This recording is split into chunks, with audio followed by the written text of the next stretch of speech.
নমস্কাৰ, মোৰ নাম ৰাজেন পাত্ৰ, মৰিগাঁও জিলা হাতীউঠা এজন মই খেতিয়ক। মই 2000 চনৰ পৰা মা দেউতা যিদৰে পৰম্পৰামতে কৃষি প্ৰণালী কৰিছিল মই ঠিক তেনেদৰে কৰি আহিছিলোঁ। কিন্তু 2022 চনত মোক এটা নতুন ধাৰণা দিছিল মৰিগাঁও জিলা কৃষি বিজ্ঞান কেন্দ্ৰৰ জৰিয়তে। 2023 চনত মই প্ৰাকৃতিক কৃষি কেনেদৰে কৰিব লাগে ইয়াৰ প্ৰশিক্ষণ লৈ মই বৰ্তমানলৈকে এই কাৰ্যত কৰি আছোঁ।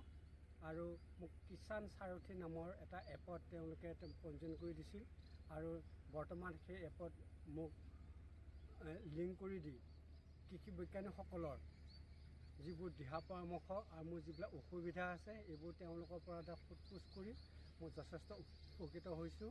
আৰু বৰ্তমান মই ঘৰতে বহি মোবাইলৰ জৰিয়তে কৃষি কৰ্ম কৰাত মোৰ যথেষ্ট সহায় হৈছে আৰু তাৰ পৰা মোৰ সময় ৰাহি হৈছে।